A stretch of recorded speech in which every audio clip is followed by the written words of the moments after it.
Expression वो है जो आप लोगों ने सुना हुआ है कि अपने हाव भाव, ठीक है, अपने एक्सप्रेशन, आप फेशियल एक्सप्रेशन या बॉडी लैंग्वेज, ये वर्ड आपने सुना होगा, यस नो राइट। लेकिन मैं इस एक्सप्रेशन की बात नहीं कर रहा हूँ। मैं एक्सप्रेशन, इंग्लिश में एक्सप्रेशन होते हैं जो वर्ड्स की जगह पर बोले जाते हैं। वर्ड्स तो हैं, आपको नॉलेज बढ़ाने के लिए चाहिए, मैं मना नहीं करूंगा, आप नॉलेज जितनी बढ़ाइए, लेकिन अगर कभी फंस जाएं, आपको वर्ड नहीं आ रहा है, उसका एग्जैक्ट मीनिंग नहीं आ रहा है, तो इट डजंट मीन कि लैंग्वेज स्टॉप हो जाती है। लैंग्वेज को बोलने का ऑल्टरनेटिव तरीका है, ऑल्टरनेट है एक्सप्रेशन।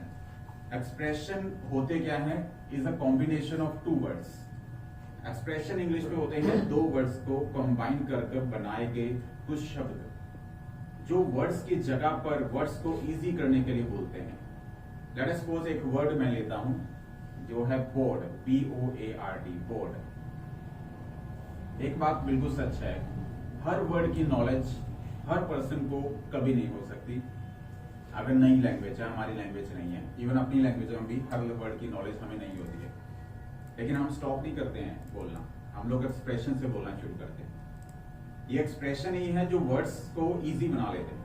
अब लाइक अगर मैं बोर्ड वर्ड बोलता हूं ना, बोर्ड, आप में से कुछ ही लोगों के माइंड में इसका मीनिंग जाएगा। कुछ बच्चे सोचेंगे बोर्ड का मीनिंग होता है हरियाणा बोर्ड, CBSE बोर्ड। कुछ बच्चे सोचेंगे बोर्ड का मीनिंग होता है व्हाइट बोर्ड, ब्लैक बोर्ड, यानी कि बोर्ड के ये मीनिंग सोचने लग जाएंगे। लेकिन ये वर्ड मैं यूज ही नहीं कर रहा हूँ, मैं इंग्लिश में ऐसे यूज कर रहा हूँ, आई बोर्डेड द ट्रेन। मैं ये सेंटेंस यूज कर रहा हूँ, आई बोर्डेड द ट्रेन। ना तो यहाँ पर बोर्ड का मतलब हरियाणा CBSE बोर्ड है, ना व्हाइट बोर्ड ब्लैक बोर्ड है। अब यहाँ पर बोर्ड का मतलब कुछ और है।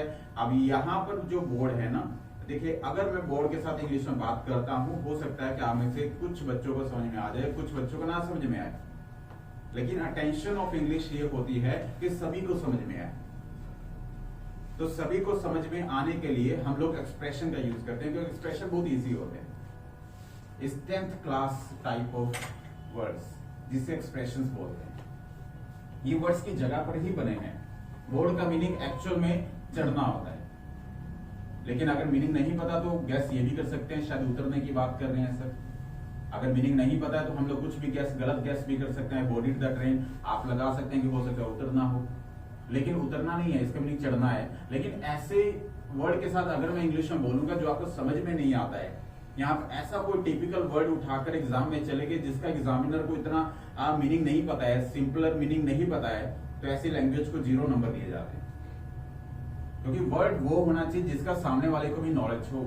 आप सिंप्लीफाई करके इंग्लिश को बोलिए, वर्ड इंप्रूव जरूर कीजिए, वो एक नॉलेज है, लेकिन लैंग्वेज के लिए हमेशा वर्ड से ही लैंग्वेज बोली जाएगी ये कोई जरूरत नहीं। एक्सप्रेशन से भी बोली जाए।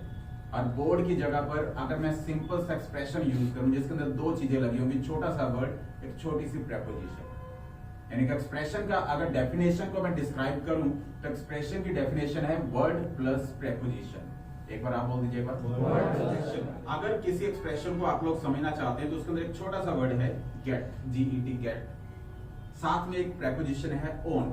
अब इनको मिला दीजिए और बन जाएगा गेट। क्या बन गया? हाँ, यानी कि अगर मैं इंग्लिश में ऐसा सेंटेंस बोलना चाहूं कि मैं ट्रेन में चढ़ा, तो ऐसे बोल सकता हूं आई गोट ऑन द ट्रेन। बोर्ड एक वोकैबुलरी है, एक वर्ड है, लेकिन गेट ऑन एक एक्सप्रेशन है। यानी कि एक्सप्रेशन से इंग्लिश में बात की जा सकती है, जो मैंने बस समझा रहा हूं आपको। और एक्सप्रेशन में सिर्फ एक वर्ड की नॉलेज हो जाए तो बहुत सारे मीनिंग क्लियर हो जाते हैं। जैसे गेट ऑन, चढ़ना। अब मैं उतरने के लिए अगर यूज करूं तो गेट डाउन, सुना होगा आपने, गेट डाउन। क्या गैस करेंगे इसका मीनिंग? उतरना। आई गोट डाउन फ्रॉम द ट्रेन, या ट्रेन से मैं उतरा, बिल्कुल गैस हो सकता है, यस और नो। और उतरने के लिए अगर वोकैबुलरी को देखो तो एलाइट होता है, एलाइट बोलना एक बार। एलाइट का मतलब होता है ना आई एलाइट फ्रॉम द ट्रेन। लेकिन ये जिसको नॉलेज होगी वही तो गैस करेगा। लेकिन अगर मुझे इंग्लिश में सबको समझाना है तो मैं एलाइट वर्ड यूज ना करके इसकी जगह पर गेट डाउन, यानी कि पास में यूज करूंगा तो गोट डाउन वर्ड यूज कर लूंगा। Get on, get down, 2 word बन गए। एक सिंपल वर्ड के साथ, गेट के साथ ही मैंने 2 एक्सप्रेशन बना दिए। गेट ऑन एक्सप्रेशन बना दिया, गेट डाउन एक्सप्रेशन बना दिया, गेट आउट एक्सप्रेशन बना दिया, गेट ऑफ एक्सप्रेशन बना दिया, गेट इन एक्सप्रेशन बना दिया। यानी कि आप गेट के साथ 5 या 6 एक्सप्रेशन बना। तो हम लोग इंग्लिश में कैलोकेशन भी बोलते हैं। पीटी वाले बच्चे भी अच्छे से सुनिए, इसको इंग्लिश में बोलते हैं कैलोकेशन। बोले एक बार आप, कैलोकेशन। राइट। यानी कि जो कॉम्बिनेशन ऑफ टू वर्ड्स, एक छोटा सा वर्ड साथ में प्रेपोजिशन, कि गेट के साथ कौन कौन सी प्रेपोजिशन आ सकती हैं वो समझा रहा हूं। सिर्फ यही आ सकती हैं, ऑन, डाउन, आउट, ऑफ या फिर ऑन, जो भी इन, सिर्फ यही आ सकती है, इसके अलावा और कुछ नहीं आ सकती है। यानी कि कैलोकेशन है, किस वर्ड के साथ क्या लगा सकते हैं इंग्लिश में, सिर्फ यही लगा सकते हैं अगर गेट आएगा। एक वर्ड मैं आपके साथ बोलूंगा और आप लोग उसका मीनिंग बताइएगा मुझे पहले। एक्सटिंग्विश, क्या मीनिंग होता है एक्सटिंग्विश? वर्ड आइए, वोकैबुलरी का वर्ड है, जैसे हम वर्ड पावर पढ़ाते हैं। तो एक्सटिंग्विश का मीनिंग बताइए, गैस कीजिए क्या होता है आपके हिसाब से एक्सटिंग्विश। कम ऑन, बहुत ही कॉमन सा वर्ड है एक्सटिंग्विश, मुझे लगा जल्दी से आंसर आ जाएगा। हाँ जी, सामना करना नहीं, एक्सटिंग्विश, EXTINGUISH, डिफरेंस, डिफरेंस नहीं, हाँ, सिमिलैरिटीज नहीं, कुछ और। आया तो आपने वो देखे होंगे, जैसे नो वर्ड थोड़ी पढ़ा होगा, इतनी टेंशन थोड़ी लेते हैं हम। यस, हाँ, हम क्यों टेंशन है, उसके पीछे इंग्लिश में कुछ लिखा हुआ है, भाई इंग्लिश में तो पिक्चर है हमारे लिए, तो हम लोग इतनी टेंशन लेते नहीं है। और बचपन से गाड़ियां देखे होंगी ये वाली, यस नो, और आपसे ऑब्जर्व करना, उनके पीछे लिखा फायर एक्सटिंग्विशर, कम से कम वहां से एक्सटिंग्विश का वर्ड मीनिंग पता लग जाएगा। अब तो गैस कर लो, बुझाना, यस, आपको बुझाना। अब एक्सटिंग्विश की जगह पर यूज करते हैं हम लोग पुट आउट। बोले एक बार आप, पुट आउट, दोबारा बोलिए, पुट आउट, राइट। अगर मैं कहूं कि फायर को बुझाना तो इंग्लिश का होगा पुट आउट द फायर। बोले एक बार आप, put out the fire, right. यानी पुट के साथ आउट लग रहा है। और इंग्लिश का एक दूसरा वर्ड है एडजर्न। एडजर्न ये वर्ड है, मैं साथ साथ वर्ड बता रहा हूं और साथ साथ उसको एक्सप्रेशन में कन्वर्ट करके बता रहा हूं। और एक्सप्रेशन की नॉलेज सबको होनी चाहिए, वर्ड की नॉलेज मैं बता भी रहा हूं और आपसे भी पूछ रहा हूं। एडजर्न रोकना नहीं, बोलते हैं ना कोर्ट में, रोकना नहीं है। एडजर्न क्या होता है? एडजर्न क्या होता है? समाप्त होना नहीं, इसका मीनिंग है पोस्टपोन करना, इसका मीनिंग है टालना, इसका मीनिंग है कि आगे बढ़ाना किस चीज को, मतलब टाल देते हैं हम लोग। एडजर्न तभी बोला जाता है, कॉर्ट इज एडजर्न मींस आज की जो कार्रवाई है ना वो टाल दी गई है, अभी आज फैसला नहीं हुआ है, सजा नहीं हुई है। कहने का मीनिंग ये था, कॉर्ट इज एडजर्न। एडजर्न मतलब टालना। ही always adjourned my advice, use कर सकता हूं, लेकिन एडजर्न की जगह मैं एक्सप्रेशन यूज करता हूं, वो है पुट ऑफ। पुट के साथ ऑफ लगाना, वो डबल एफ वाला वर्ड है, तो बोलेंगे पुट ऑफ। सेंटेंस बनाना, वो हमेशा मुझे टालता है। वेरी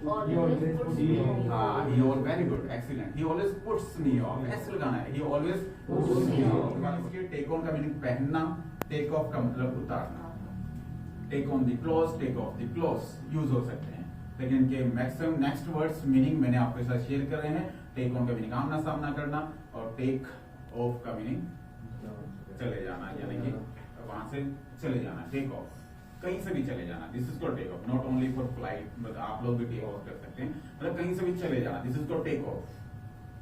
टेक के साथ ये वर्ड चलते हैं। जैसे पुट ऑन मैंने बोला, तो स्कूल मीनिंग पुट ऑन का होता है पहनना, पुट ऑन का भी होता है, जैसे स्पेशली शूज के लिए किया जाता है, पुट ऑन द शूज, ठीक है, किया जाता है। अब पुट ऑन का दूसरा मीनिंग भी है जो मैंने अभी आपको शेयर किया। पुट ऑन का मीनिंग भी, पुट ऑन का मीनिंग रहना भी होता है, कहीं पर रहना। अगर कोई आपसे पूछता है where do you put on, तो इसका मतलब पूछ रहा है वो वेयर डू यू लिव, ये पूछ रहा है, तो मीनिंग सेम होता है, पुट ऑन या लिव, रहना, this is called put on. Expressions हैं ये सब, बहुत एक्सप्रेशन बहुत कॉमन है और इंग्लिश में काफी ज्यादा यूज किए जाते हैं। Maximum number of time use the expression in English to make the language simplify, to make another person understand that he can understand our language, this is called expression, इसको expressions बोलते हैं। ये सामने वाला आसानी से गैस तो कर पाए, आइडिया ले पाए, क्योंकि वोकैबुलरी से आइडिया तभी मिल सकता है जब तक उसको नॉलेज नहीं है। वोकैबुलरी से मीनिंग तभी गैस होगा जब उसको नॉलेज होगी, नॉलेज नहीं होगी तो उसको गैस नहीं होगा। जैसे हैंग ऑन एक्सप्रेशन है, हैंग के साथ ऑन लगा दे, हैंग ऑन, गैस की जगह मीनिंग होता है हैंग ऑन। आजकल लोग बोलते हैं रोक के रखना, पहले होल्ड ऑन बोलते थे, होल्ड ऑन, अब hang on for a while, ठीक है। किसी का फोन कॉल भी आ जाता है तो रोकने के लिए हम लोग यही बोलते हैं hang on for a while, कुछ समय के लिए रुकिए। क्या बोलते हैं इंग्लिश में बताइए?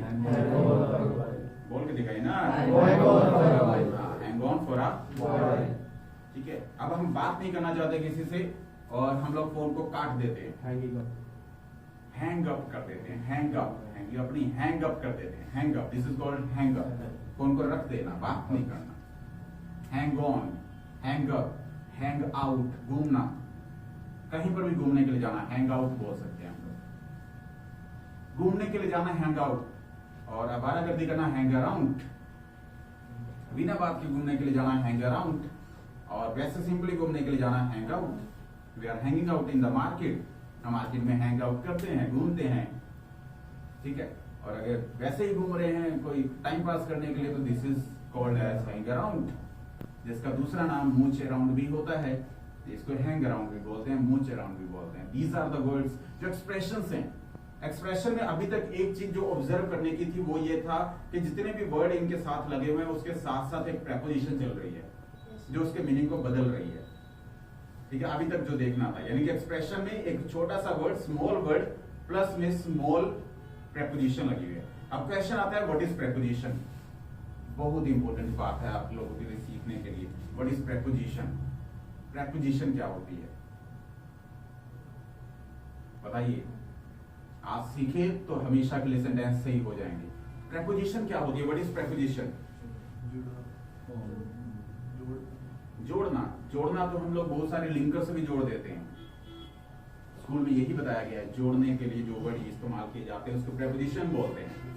अब हम जनरल मीनिंग इसका देखेंगे, जो लैंग्वेज कहती है, जिसको जनरल तरीके से, आसान तरीके से समझेंगे, बजाय कि इस तरह से कुछ कॉम्प्लिकेटेड बनाने के, बजाय कि इसको लिंकर जैसे ट्रीट करें। लिंकर एक अलग बात, प्रेपोजिशन अलग बात, दोनों ही सेंटेंस को जोड़ते हैं, बट प्रेपोजिशन का मीनिंग क्या होता है। अब इसको ब्रेक कीजिए इस वर्ड को, preposition pre plus position, yes break कर रहे, very good, excellent. Pre plus position, pre का मतलब क्या होता है और पोजीशन का मतलब प्लेस, हाँ जगह मतलब प्लेस, यानी कि जिसकी जगह पहले हो। यहां तक तो क्लियर हो रहा है ना। प्रेपोजिशन से निकल कर आ रहा है मीनिंग, मैंने नहीं बनाया, आप खुद बना रहे हैं। जिसकी जगह पहले हो उसको एक तरह से प्रेपोजिशन बोलते हैं। लेकिन अब अधूरी बात यह है जिसकी जगह पहले हो। अब क्वेश्चन आता है माइंड में, किससे पहले, ये आएगा, यस और नो।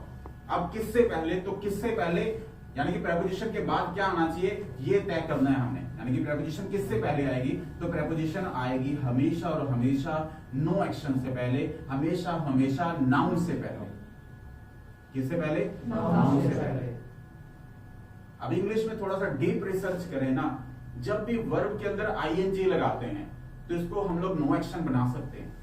एक छोटा सा मंत्र मैंने डीप देखा, जब भी हम लोग वर्ब के अंदर आईएनजी लगाते हैं तो इसको हम लोग नाउन बना सकते हैं।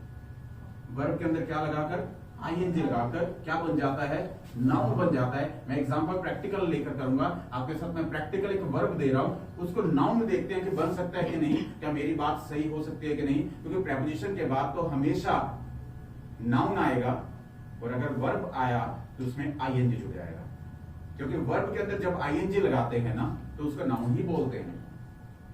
क्या बोलते हैं, फॉर एग्जाम्पल वॉश, WASH, धुलना, धोना, वॉश, इसके अंदर आईएनजी लगाना, थोड़ा सा मॉडिफाई करो, वॉशिंग मशीन बन सकता है, नाउन बन गया, यस और no. Okay, wait, WAIT, wait का मतलब ये वर्ब है ना, पता है ना, ये वर्ब एग्जांपल ले रहा हूं। वेट का मतलब इंतजार करना, आईएनजी लगाना, नाउन बनाना है तो वेटिंग रूम, यस और no. Okay, dress, DRESS, dress, तीसरा एग्जांपल ड्रेस। ड्रेस मतलब तैयार होना, एक तरह से वर्ब है ड्रेस, ड्रेस। तो ड्रेस के अंदर आईएनजी लगाओ, ड्रेसिंग रूम, ड्रेसिंग टेबल, कुछ भी। डाइन, खाना खाना, dine, second form dined, third dined, verb होता है, आईएनजी लगाना, डाइनिंग टेबल, डाइनिंग टेबल। 90% ऐसा है, 90% ऐसा है जो वर्ब के अंदर आईएनजी लगाते हैं तो उसको नो एक्शन यानी कि नाउन में कन्वर्ट किया जा सकता है। 90% ऐसा है। तभी प्रेपोजिशन के बाद कह रहा हूं हमेशा नाउन आएगा, और अगर वर्ब आ गई तो उसमें एक्टिव है। समझ पा रहे हो मेरी बात को नहीं, क्योंकि वो भी एक तरह से नाउन माना जा रहा है, अंडरस्टैंड। बट 90% कह रहा हूं, जब वर्ब के अंदर आईएनजी लगाते हैं तो नाउन बनता है, ये 90% ट्रू है। कुछ एक ऐसी वर्ब है जिसके अंदर आईएनजी लगा दें तो कभी भी वो नाउन बन ही नहीं सकता। For an example go, GO गो, आप लगाइए आईएनजी तो क्या बनेगा, गोइंग के साथ कुछ और भी लगाएंगे तो कभी नहीं बन सकता। गोइंग स्कूल तो होता है नहीं, गोइंग टू स्कूल होता है। यानी कि बीच में कुछ ना कुछ जोड़ लग जाएगा। जैसे गोइंग टू स्कूल होता है तो गोइंग स्कूल होता ही नहीं है, गोइंग को आप लोग कभी भी नाउन बना ही नहीं पाएंगे। इट मींस कि 90% वो बात बिल्कुल सच थी, लेकिन हम मेजॉरिटी पर काम करते हैं हमेशा। तो आपने समझने के लिए देखना है कि प्रेपोजिशन वो वर्ड होते हैं जिसके बाद नाउन आता है। अगर नाउन ना आया तो अगर वर्ब आ गई तो उसके अंदर क्या लगाना पड़ेगा, आईएनजी लगाना पड़ेगा। सिंपल सी बात ये है जब सेंटेंस में देखना है, यानी कि वर्ब के अंदर आईएनजी हमेशा प्रेपोजिशन के बाद आती है। नाउन होगा तो नाउन आ जाएगा, इट इज ओके। इसको प्रैक्टिकली सेंटेंस में यूज करते हैं। लेट अस सपोज एक वर्ड दे रहा हूं, वर्ड है वोकैबुलरी का प्रेशराइज, फोर्स, फोर्सफुली। इसके मीनिंग क्या होते हैं, दबाव डालना। समझते ना आप सभी, ठीक है। इसको एक्सप्रेशन होता है इसकी जगह पर, ये तो वर्ड है और वर्ड की जगह एक्सप्रेशन है इंसिस्ट ऑन। बोला इंसिस्ट ऑन, दोबारा बोलिए। यहाँ पर इंसिस्ट एक वर्ड है, साथ में प्रेपोजिशन लगी हुई है ऑन। मुझ पर दबाव मत डालिए, डोंट इंसिस्ट ऑन मी। बोला एक बार सभी, Don't insist on me. Don't insist on me. दोबारा बोल दीजिए एक बार, Don't insist on me. हाँ। अगर सेंटेंस आगे बढ़ाता हूं, मुझ पर दबाव पढ़ने के लिए मत डालिए, यानी कि पढ़ने के लिए मेरे ऊपर दबाव मत डालिए। डोंट इंसिस्ट मी, मी बीच में लगाना है, ऑन बाद में आएगा। Don't insist me on study या स्टडिंग। अभी इतना समझाया मैंने आपको इतनी देर से, आपने अगर सही जवाब नहीं दिया तो प्रेजेंस ऑफ माइंड नहीं है। Don't insist me on studying लगाओगे या स्टडी लगाओगे, मतलब आईएनजी लगाओगे स्टडी में या नहीं, ये मेरा सवाल था।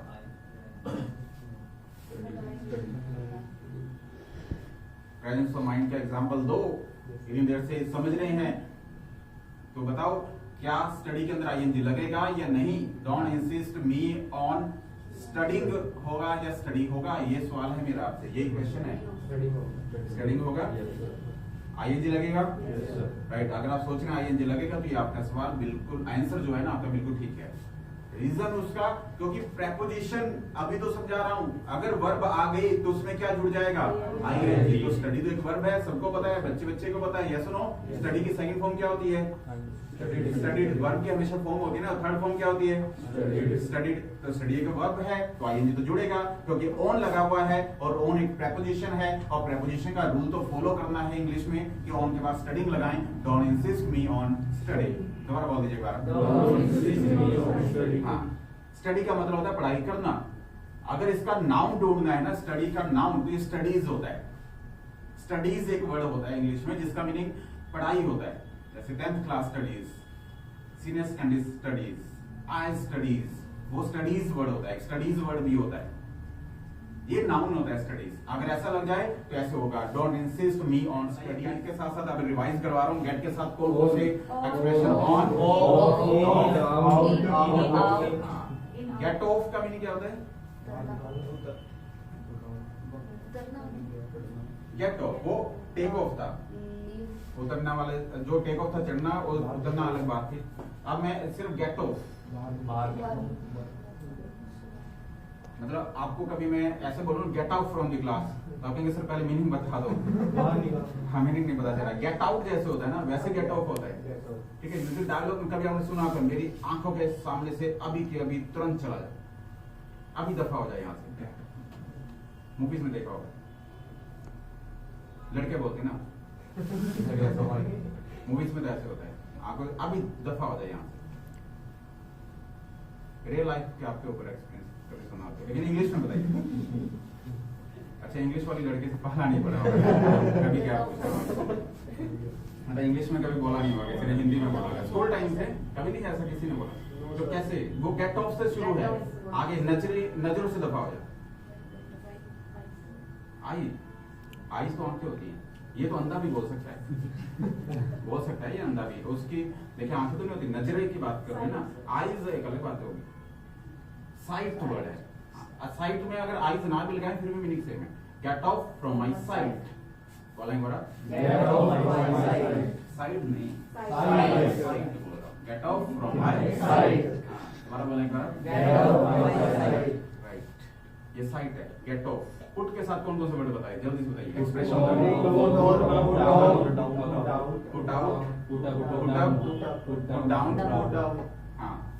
और टेक के साथ बता दो, take on, take off, Take up. मैंने तो कुछ नहीं बताया, दो ही हैं। हैंग के साथ बताओ, hang. Hang out. Hang out. Hang out. Hang Hang out. out. Hang around, hang up, hang up। Clear है सभी को? ओके। प्रेशराइज की जगह कौन सा वर्ड चल रहा था? कौन सा? इंसिस्ट। और इंसिस्ट के बाद कौन सी प्रेपोजिशन चल रही थी? हाँ?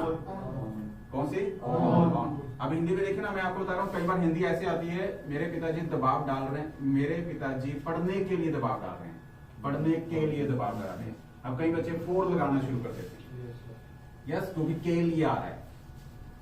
Are getting a point? तो ऐसी बेवकूफियां पहले भी बता चुका हूँ, नहीं होनी चाहिए। जब ऑन आ गया तो फिर फोर नहीं आएगा। प्रेपोजिशन, एक प्रेपोजिशन आ जाती है जब, वो हिंदी वगैरह हमें नहीं आती, लेकिन एक प्रेपोजिशन जब आ जाती है तो दूसरे को हटा देते हैं। जैसे एक बार किसी का नाम बोल दिया तो डबल टाइम नाम बोलना अच्छा लगेगा क्या? अगर मैं आपको ऐसे बुलाया करूं, लवनीत लवनीत खड़े हो जाओ, ठीक है, आयुष आयुष कम हियर, ऐसे बोलूं सर, एक बार में ही नाम होता है, दो बार में नहीं हो सकता। तो प्रेपोजिशन एक आएगी, प्रेपोजिशन जब एक आ गई तो दूसरे का कोई जगह नहीं है, यानी कि कोई फोर वगैरह कुछ नहीं। यहाँ पर इंसिस्ट के साथ सिर्फ फिक्स्ड है, स्टैंडर्ड है, वो है ऑन आएगा। जैसे दूसरे वर्ड के साथ स्टैंडर्ड है कि वो आएंगे, जो मैंने बताया, गेट ऑन, गेट आउट, सब कुछ। ये है हमारा एक एक्सप्रेशन जिसे वर्ड प्रेपोजिशन, और प्रेपोजिशन की नॉलेज आज के बाद हो जानी चाहिए आपको, कि प्रेपोजिशन के बाद भी आईएनजी आता है। जैसे इज़ मार्क के साथ हम लोग वर्ब में आईएनजी लगाते हैं, तो इंग्लिश में आईएनजी एक और तरह से लगा सकते हैं, वो है प्रेपोजिशन। लेकिन जब भी प्रेपोजिशन देखो उसके बाद डायरेक्ट आईएनजी जैसा वर्ड लगा दो। वर्ब है अगर नाउन है तो उसको ऐसे कैसा है। Understand point? Right. Now please open your notebook.